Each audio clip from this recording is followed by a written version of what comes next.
सुमित का हाल बद से बदतर होता जा रहा था। सुमित को वो कमजोर किन्नर अब दिन में भी दिखने लगा था। अक्सर उसे वो उसकी बाइक पे बैठा दिखता था। साइड मिरर में जब भी सुमित पीछे देखता, वो उसे पीछे वाली सीट पर नग्न अवस्था में बैठा दिखाई देता। सुमित की हालत दिन पर दिन खराब होती जा रही थी। एक दिन सुमित की पत्नी नेहा ने जोर देकर सुमित से पूछा। तब सुमित पिघल गया और सारी बात सुमित ने नेहा को बता दी।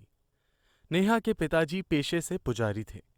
जब नेहा ने ये बात अपने पिताजी को बताई तो वो काफी भयभीत हो गए। उन्होंने कहा, ये किन्नर का श्राप है, इससे बच पाना लगभग नामुमकिन है। जल्द ही सुमित मर जाएगा। नेहा ने कहा, पिताजी, कुछ तो इलाज होगा, कृपया मेरे सुहाग को बचा लीजिए। नेहा के पिता ने कहा, अगर सुमित वहीं द्वारका सेक्टर 1 पे भ्रमण करने वाले किन्नरों से मिलकर माफी मांग ले, तब शायद कुछ फर्क पड़ जाए। नेहा ने सुमित को यही सलाह दी। सुमित ने ऐसा ही किया। वो द्वारका सेक्टर 1 की रेड लाइट पर भ्रमण कर रहे किन्नरों को देखने लगा। तभी एक किन्नर ने सुमित को पहचान लिया और उसे देखकर छाती पीटने लगा और बोला, तू जानता नहीं है साले, वो किन्नर हमारे सरदार की अमानत था। तूने उसे मारकर अपने कुल का नाश कर दिया है। सुमित बोला, मैं अपने किए पर शर्मिंदा हूं। मुझे आप अपने सरदार के पास ले चलें।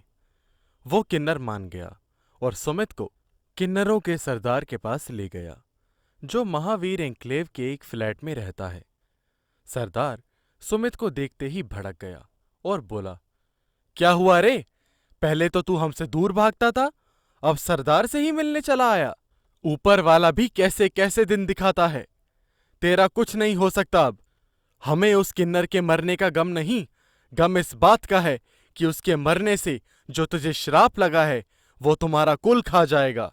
श्राप माफ नहीं होता, ये तो जिसको मिलता है उसका सर्वनाश कर ही पूरा होता है, और ये श्राप तेरी मृत्यु से ही खत्म होगा। अब जा यहां से। सरदार तमतमाकर बोला।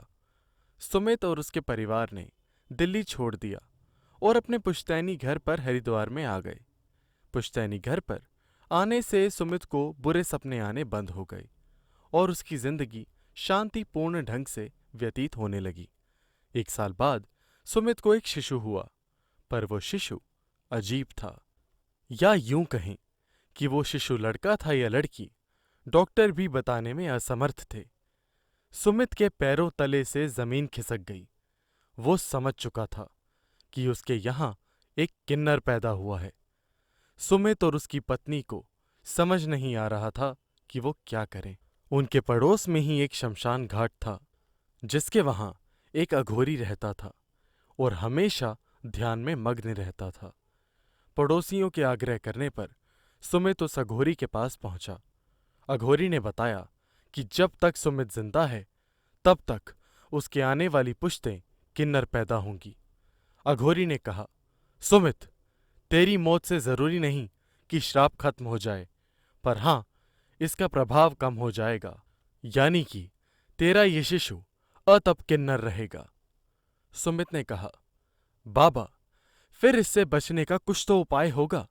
मैं अपने कुल पर दाग लगने नहीं दे सकता।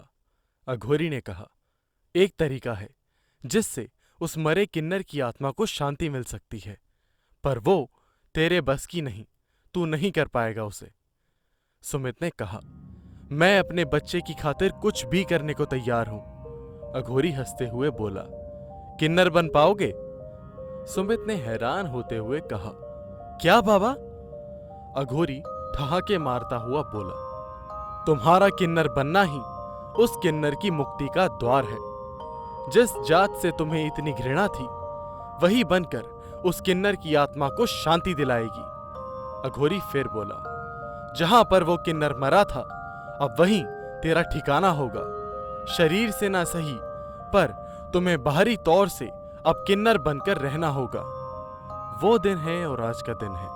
सुमित आज भी द्वारका सेक्टर 1 में किन्नर के कपड़े पहनकर भीख मांगता है। कभी कभी अपने घर हरिद्वार भी चला जाता है। पहली संतान के बाद उसे 2 बच्चे और हुए। जो पूरी तरह से सामान्य थे। पहली संतान हालांकि अत्प किन्नर ही रही। मैं आशा करता हूँ आपको यह वीडियो पसंद आई होगी। कृपया हमारे चैनल को सब्सक्राइब करें। धन्यवाद।